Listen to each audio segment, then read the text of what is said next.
ସାଙ୍ଗମାନେ ବାଡ଼ିଖିଆ ଲାଇନ୍ ମୋ ସାଙ୍ଗରେ ଆଜି କ'ଣ କଲା ଭିଡ଼ିଓଟି ଶେଷ ଯାଏ ଦେଖନ୍ତୁ, ମଜା ଆସିଯିବ। ପ୍ଲିଜ୍ ଶେଷ ଯାଏ ଦେଖିବାକୁ ଭୁଲିବେନି, ଦେଖିବେ ନା। ନମସ୍କାର, ଶୁଭ ସକାଳ ସାଙ୍ଗମାନେ। ଟାଇମ୍ ଦେଖିଲା ବେଳକୁ ଆସି 11ଟା ବାଜିଲାଣି। ଆଉ ଏପଟେ କିଛି ବି ରୋଷେଇ ହେଇନି। କ'ଣ କରିବି ଭାବିବା ଭିତରେ ଆମ ପୁଅ ଚିକେନ୍ ଧରିକି ପଳେଇ ଆସିଲା। ଦେଖନ୍ତୁ ମୋ ହାତକୁ ଚିକେନ୍ଟା ବି ଦେଇଦେଲା।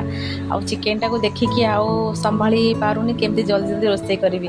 ଏଇଠି ଦେଖନ୍ତୁ ଭଲ ଭାବରେ ଚିକେନ୍ଟାକୁ ମୁଁ ଧୋଇକି ପରିଷ୍କାର କରିନେଉଛି।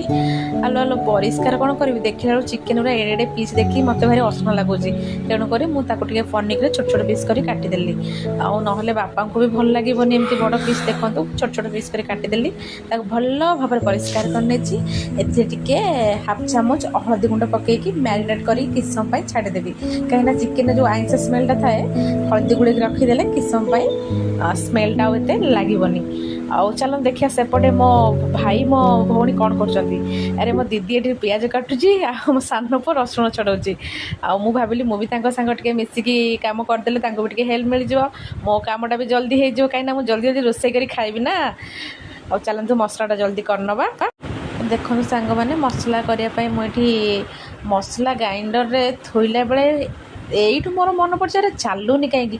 ଆଲୋ ବାଡ଼ିଖିଆ ଲାଇନ୍ଟା ପଳେଇ ଯାଇଛି। କ'ଣ କରିବି ଏବେ, ପୁଣି ମୋତେ ଆହୁରି କଷ୍ଟ କରିବାକୁ ପଡ଼ିବ। ଓ ଛାଡ଼, ଚାଲ ଶିଳରେ ବାଟି ନେବା। ଆଉ ଦେଖିପାରୁଥିବ ସାଙ୍ଗମାନେ, ମୁଁ ବର୍ତ୍ତମାନ ମସଲା ଟିକେ ଶିଳରେ ପ୍ରସ୍ତୁତି କରୁଛି। ଏତେ ସବୁ ହେଲା ଏଇ ବାଡ଼ିଖିଆ ଲାଇନ୍ ପାଇଁ।